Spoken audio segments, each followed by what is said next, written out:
Alexis Moncayo y Licenia Espinel comparten un diálogo con la invitada. En Punto Noticias hablamos de...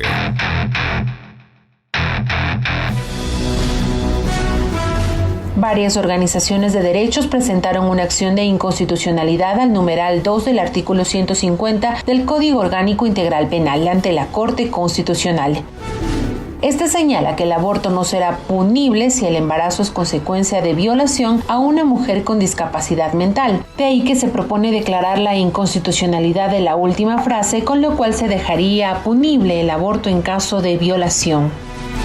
Según datos de las organizaciones sociales, 925 mujeres han sido judicializadas por aborto desde el 2014 hasta el 2019. 425 han sido procesadas por el delito de aborto. Incluso denuncian que algunas de ellas son menores de edad y terminaron en correccionales. A eso se suman los datos de Fiscalía, donde se revela que diariamente se denuncian 14 violaciones y según el Ministerio de Salud Pública, 3.000 niñas en Ecuador dan a luz cada año producto de un abuso sexual.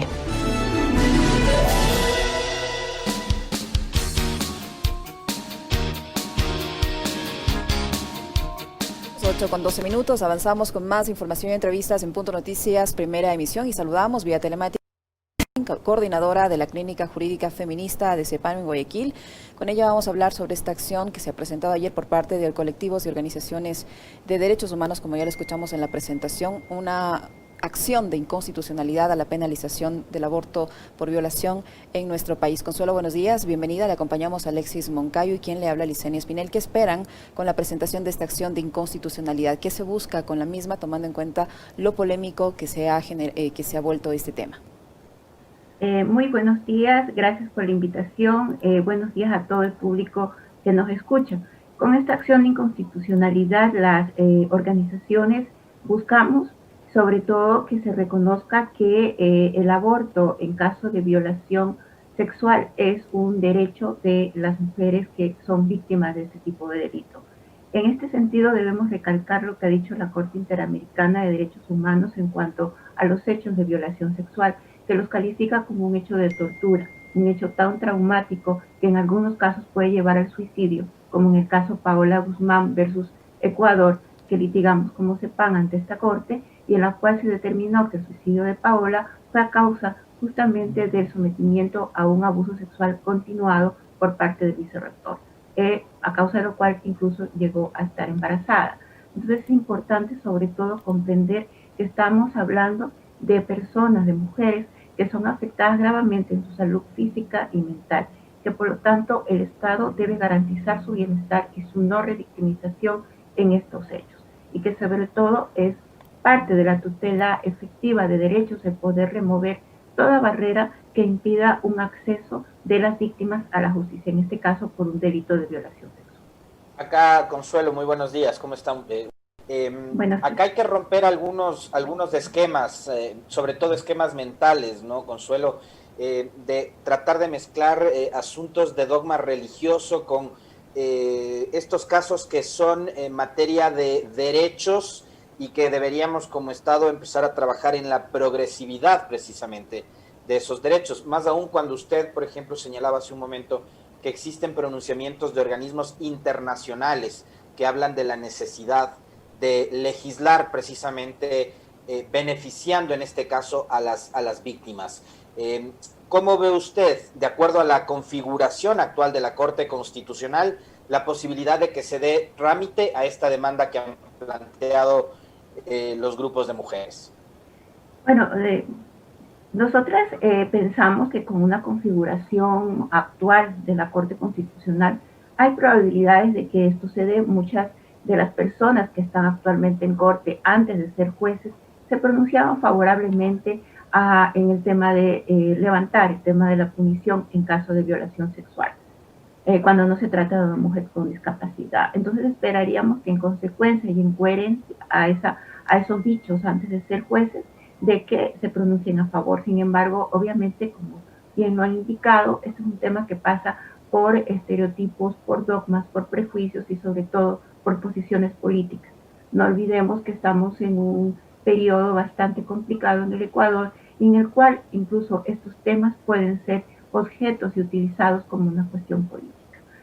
Como bien se ha dicho, esto es un tema de salud pública, es un tema de derechos humanos, es un tema además de que estamos hablando de niñas menores de 14 que muchas veces, en la mayoría, mejor dicho, absoluta de casos, son sometidas a un embarazo forzado, un embarazo no deseado además, y en el que se implica incluso la salud y la vida de niñas que no están preparadas, que no son madres, que no están preparadas para una maternidad, ni biológicamente ni mentalmente.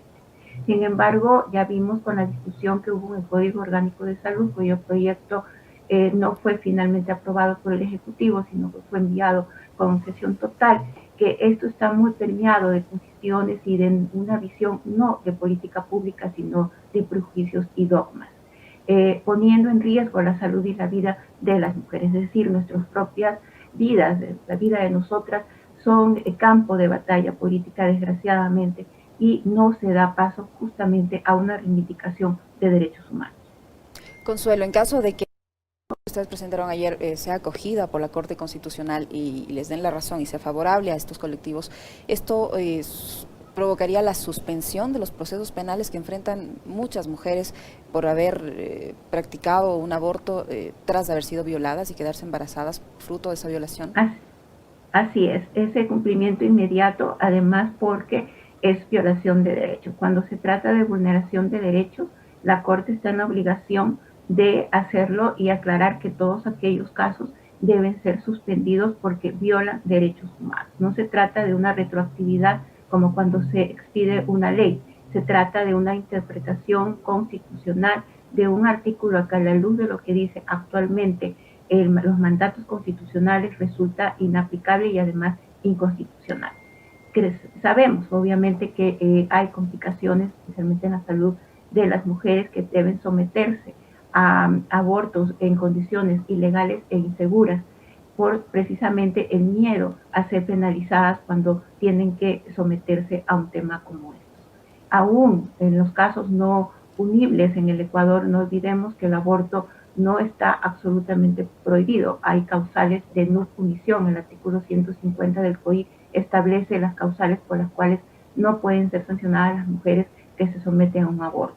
Cuando la vida de la madre corre en el caso de una violación a una persona con discapacidad mental. Así es, y aún así, por ejemplo, en los temas de aborto terapéutico tenemos dificultades precisamente por los prejuicios de algunos médicos, médicas de servicio público que tienen reticencia a aplicar el aborto terapéutico cuando ha habido un diagnóstico incluso de médicos que dicen que hay un riesgo para la salud. Inclusive el Ministerio de Salud Pública está en la obligación de informar a las mujeres que están con riesgos en su salud, tienen alto riesgo reproductivo, el hecho del impacto que tendría en sí un embarazo. Sin embargo, esto tampoco se cumple. Yo ahí tengo siempre la misma pregunta, Consuelo, y usted que es especialista en estas materias me va a dar una respuesta sobre este tema, porque es la pregunta que siempre me planteo cuando escucho en el debate este particular, ¿no? De cuáles son las dos causales en las que sí se permite el aborto. ¿Cómo es que a una mujer que tiene discapacidad mental sí se le puede practicar un aborto y a una mujer en pleno uso de todas sus facultades y sus capacidades físicas y mentales no se le puede permitir, sobre todo cuando ha sido víctima de una violación o de un ataque sexual? ¿Cómo le explicamos eso a la sociedad? Así es precisamente por estos prejuicios, por esta forma de no entender el impacto que tiene una violación sexual en una mujer, en una niña. Reitero, si la Corte Interamericana y los estándares internacionales de derechos humanos califican a la violencia sexual, a la violación sexual como una forma de tortura, insisto, que puede llegar incluso a afectar el proyecto de vida de una mujer. Es decir, no entender que estamos hablando de un trauma, como en palabras de la Corte Interamericana en sentencias lo ha dicho, es traumático, es un hecho que distorsiona absolutamente la calidad de vida de las mujeres que sufren este tipo de hechos, es no entenderlo y saber o tratar de disminuir el impacto solamente a aquellas mujeres que tienen una discapacidad mental. Entonces, en primer lugar, hay que entender que no estamos hablando de cualquier hecho, estamos hablando de un tema que puede ser y socavar, de hecho lo hace, la vida propia de las mujeres, el sufrir una violación sexual y además cargar con un producto de una violación es además tortura, como lo ha dicho la Corte Interamericana. Y además recordemos que hay observaciones al mismo Estado ecuatoriano por esta falta de no penalización, por esta sanción que se hace a las mujeres que además de sufrir un delito tienen a su vez que ser procesadas por el tema de aborto. Hay que pensar también en la revictimización, el tema de una mujer que accede al sistema de justicia, que en sí mismo es revictimizante. O sea, el sistema de justicia sin un embarazo ya es revictimizante, ya es poco acogiente. Peor en una situación en donde existe además un embarazo, cómo enfrentar un sistema judicial. A nosotros en el CEPAM Guayaquil, donde damos servicio legal a mujeres víctimas de violencia, hemos tenido casos de adolescentes, de mujeres jóvenes que han tenido embarazos, productos de violación, y el tema es que se dañan físicamente, se autolesionan, quieren acabar con su vida, porque no es estable poder soportar o tener que soportar un embarazo forzado, porque es un embarazo no deseado, un embarazo producto de un hecho forzado. Consuelo, el hecho de que se llegue hipotético a la despenalización del aborto en casos de violación, ¿usted cree que va a solucionar el problema, tomando en cuenta que la raíz del problema es precisamente la violencia sexual? Con la despenalización del aborto en casos de violación, ¿usted cree que se van a dejar de producir los embarazos de 3.000 niñas menores de 14 años que hasta el momento se registran, producto de violación me refiero, porque no se está atacando la raíz del problema? Es que son dos cosas distintas. Concatenadas pero distintas. Estamos hablando del tema del aborto en caso de violación como una medida de asistencia a víctimas. Esa es una cosa. Que además en el tema de violación sexual, como en todo lo que es violencia basada en género, deban tomarse medidas estructurales de cambio, de formas de ser de la sociedad, de pensar la sociedad, además de respeto de derechos humanos, en el cual se debe atacar una serie de cosas, es otra. Prevenir la violación sexual obviamente es general.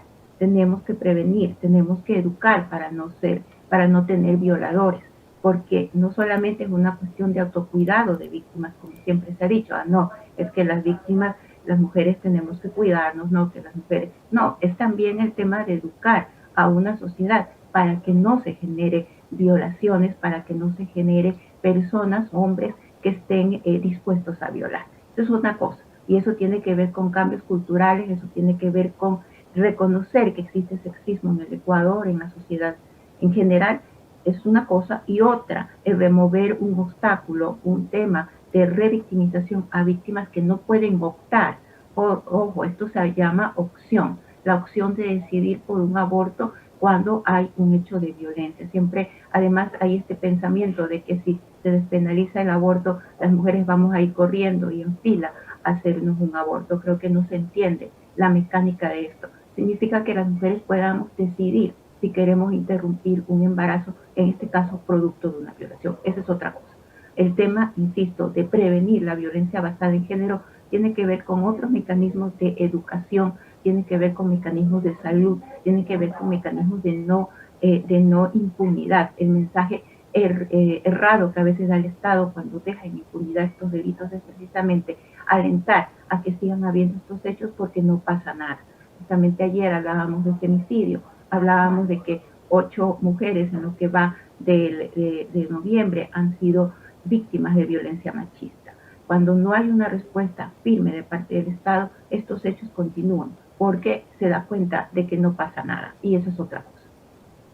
Estamos justamente ahora en el mes de la no violencia de género, el mes de la no violencia machista, Consuelo, y hemos tenido un arranque realmente espantoso, ¿no? 7 femicidios durante el primer feriado, durante el feriado y los primeros días, la primera semana de noviembre. Hemos tenido también que recordar que durante este mes, en años anteriores, exactamente a finales del 2017, se aprobó una ley para la erradicación de la violencia de género. Sin embargo, las políticas públicas que tenían que derivarse de esa ley para ser aplicada con efectividad, con eficiencia, no se han podido llevar adelante porque resulta que el presupuesto destinado por parte del gobierno central para estos efectos ahora es de $0. ¿Qué hacemos entonces como sociedad?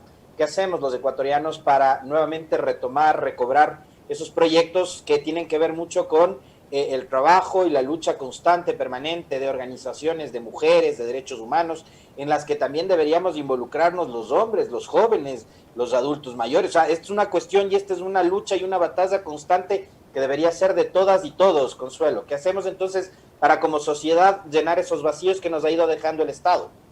Bueno, primero quiero rescatar las palabras últimas. Este es un problema de hombres y mujeres, porque los hombres también tienen que construir nuevas formas de masculinidad, nuevas formas de ser hombres, en los cuales la tolerancia en términos no de aceptar únicamente, sino de respetar y reconocer a las mujeres como también sujetas de derechos. Eso es importante. Uno dice, es una exageración. No, no es una exageración. Aún persisten prejuicios que hacen que las mujeres sean vistas como ciudadanas de segunda clase. Quiero rescatar además y quiero resaltar que el hecho de la falta de presupuesto va a ser una constante. Recordemos que además tenemos un presupuesto prorrogado porque estamos en época electoral. Entonces, presupuesto para el próximo año va a continuar va a seguir siendo cero. Por lo tanto, nos toca a la sociedad ecuatoriana, a organizaciones de mujeres, estar alertas, porque este es un tema también de voluntad política. ¿Qué van a proponernos los candidatos y candidatas para atender la salud sexual y salud reproductiva de las mujeres? Es un tema que debe estar en la agenda del debate y creo que es parte además de lo que debemos hacer como sociedad civil, exigir nuestros derechos. Las mujeres debemos exigir que nuestros derechos sean atendidos, que no estén en un segundo plano, en primer lugar. En segundo lugar, creo que es importante denunciar y estar atentas a lo que ocurre. No podemos estar ajenas a estos debates, no solamente como organizaciones, sino como población en general. Debemos, en otros aspectos, contribuir a una sociedad, como decía, con otras formas de relacionarse. En la familia, en el ámbito educativo, es importante manejar otro tipo de relaciones en las cuales la igualdad de derechos sea un horizonte. En este sentido, además, debemos reconocer que muchas veces hombres y mujeres tenemos un sexismo interiorizado que no nos permite poder superar estas barreras y que da cuenta justamente de lo que sucede.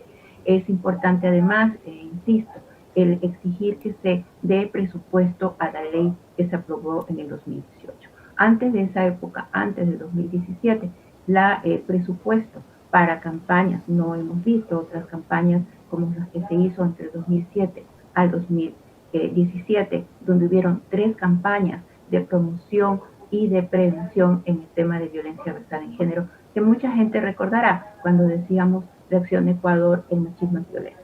Ese tema tiene que ser retomado, tiene que ser además puesto en la agenda pública para ser debatido. Debemos exigir que haya una política pública y no solamente discursos bonitos. No necesitamos discursos. Yo siempre digo, los discursos bonitos podemos guardarlos para otro momento. Necesitamos recursos financieros, necesitamos políticas públicas, necesitamos una ley hecha para quedar guardada, necesitamos una ley que se aplique y para eso necesitamos dinero. Y ese dinero debe ser dado por el Estado porque es el Estado el que debe garantizar los derechos de todos y todas. Consuelo, tomando en cuenta la gravedad del tema, el hecho de que son niñas las que están, niñas y en general las que están sufriendo estos problemas, que incluso han provocado que muchas de ellas se suiciden al no encontrar solución a los mismos. Esta petición que han hecho a la Corte Constitucional, debido a la gravedad, digo yo, debería ser resuelta de forma urgente. ¿Ustedes esperan que se les respondan lo antes posible? Que no pase lo que ocurre con otros casos que ni siquiera han sido respondidos, pese a que tienen meses al interior de la Corte Constitucional. Desgraciadamente estos temas no son de prioridad pública y no sabemos si la Corte Constitucional va a responder a la altura. Desde el año pasado, a raíz del COIP y otros temas, se pusieron otras demandas que no han sido atendidas todavía con respecto al artículo 150 del COIP. Esperemos que haya una respuesta, sin embargo, yo soy pesimista, personalmente lo soy, porque desgraciadamente los derechos de las mujeres, la salud sexual y reproductiva de las mujeres no es un asunto de interés por un lado y por otro puede tener resistencias políticas. Desgraciadamente esto pasa y lo vimos con el Código Orgánico de Salud, en donde hay otros pesos, otras mediciones que van más allá de la vida de las mujeres. Desgraciadamente esto ocurre. No sé si esta Corte Constitucional, repito e insisto, esté a la altura y se anime a atender un reclamo de las mujeres de hace tiempo, no de ahora. No, veamos qué ocurre.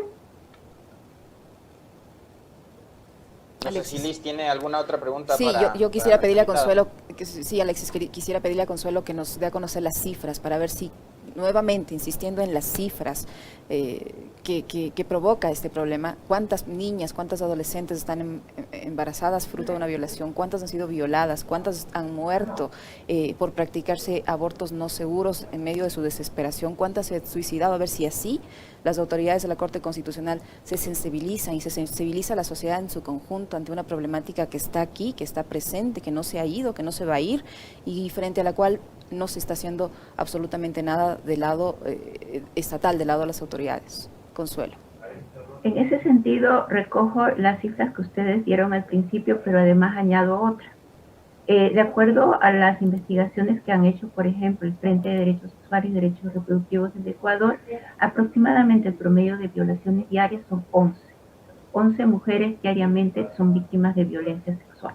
El 80% de esas son cometidas por personas relacionadas al medio familiar.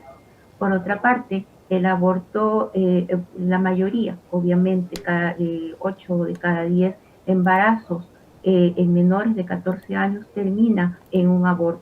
Si a esto le sumamos que el aborto es ahorita ilegal en este aspecto, cuando no es una persona con discapacidad, entonces podemos acercarnos a la cifra de cuántos de aquellos han sido en condiciones ilegales e inseguras. Además, práctica absolutamente inconstitucional e ilegal de parte de algunos médicos de llamar a la fiscalía y no atender emergencias obstétricas, de dejar incluso en peligro la vida de las mujeres y no darles una ayuda cuando llegan con abortos en curso, es otro tema. Muchas mujeres han muerto precisamente por no haber recibido atención cuando llegan con una emergencia obstétrica, por este malentendido de primero llamar a la policía para luego obviamente proceder. En este tema también debemos insistir. Las emergencias obstétricas deben ser atendidas. Yo siempre exagero y digo, hasta para meternos presas nos necesitan vivos. Entonces necesitan atender a las mujeres que llegan con emergencias obstétricas. Consuelo, una cosita nada más para ir cerrando que se me queda pendiente. Digo, ante la inacción y la falta de sensibilidad del gobierno central, ¿qué rol deberían asumir los gobiernos locales, los gobiernos autónomos, las prefecturas, los municipios, que son los más cercanos a la ciudadanía? Eso es importantísimo, porque en primer lugar, tanto la ley para prevenir y erradicar la violencia contra las mujeres como la ley orgánica de salud les da potestad a los gobiernos autónomos descentralizados de todos los niveles, temas y competencias en salud sexual y salud reproductiva, en el tema de violencia también. Por lo tanto, el tener servicios de atención a mujeres víctimas de violencia, como el caso de la prefectura de Pichincha, es importante, porque eso significa que puede haber espacios donde las mujeres, las niñas, las adolescentes pueden acercarse a denunciar hechos de violencia. Por otra parte, y esto me olvidaba, es importante además informar a las víctimas de violencia sexual en edad reproductiva, además que esas tienen su derecho de acercarse a centros de salud de todos los niveles de atención, tanto además dados por gobierno central o por gobiernos autónomos descentralizados para que les den el triaje. Triaje significa el darles la anticoncepción de emergencia, los medicamentos para prevenir ITS y para prevenir VIH-Sida. Es un derecho que tienen las víctimas sin ningún trámite de poder acercarse a centros de salud, insisto. Así se han dado por los gobiernos autónomos descentralizados para que les den estas medicinas. Eso es importante recordarlo, pero además, sí, efectivamente, los gobiernos autónomos tienen competencia para brindar servicios de salud sexual y reproductiva, además, y también en el tema de violencia atender a víctimas. Están dados por dos marcos legales, la Ley Orgánica de Salud y la Ley para erradicar y prevenir la violencia.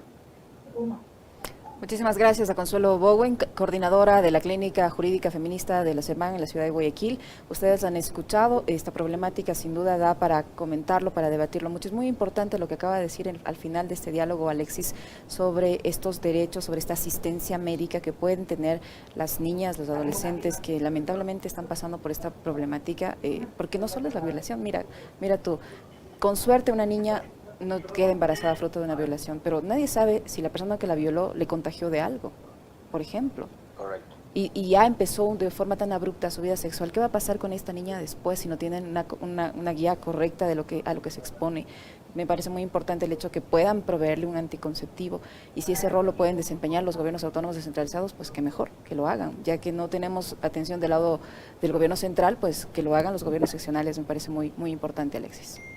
Que vayan dejando el clientelismo político, que vayan dejando también de construir únicamente obras de cemento y se dediquen también a construir y a llevar adelante obra pública que perdure en el tiempo, ¿no? Y qué mejor que atender las necesidades como estas, que son temas sobre los cuales nosotros además nos comprometemos no solo a hablar durante este mes, el mes de noviembre, que es el mes para la erradicación de la violencia de género, sino que nos comprometemos siempre a tenerlo en la agenda y hablar permanentemente de esto.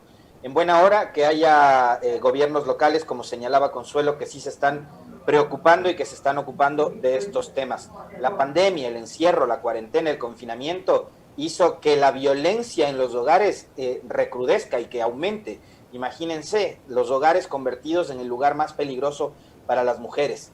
Gracias a acciones de gobiernos locales como el de Pichincha, por ejemplo, se llevó adelante la atención a través de la línea de Huarmi Pichincha, y eso ayudó a salvar vidas, a proteger, a dar asistencia médica, legal, social a las víctimas. Así que ojalá otros gobiernos locales también vayan replicando este tipo de modelos, este tipo de proyectos, y vayan llenando esos vacíos que nos ha dejado el actual gobierno central. Muchísimas gracias a Consuelo Bowen desde la ciudad de Guayaquil. Le agradecemos por haber aceptado el diálogo, por haber conversado con nosotros de estos minutos. Muy gentil. Somos generadores de información. Punto Noticias.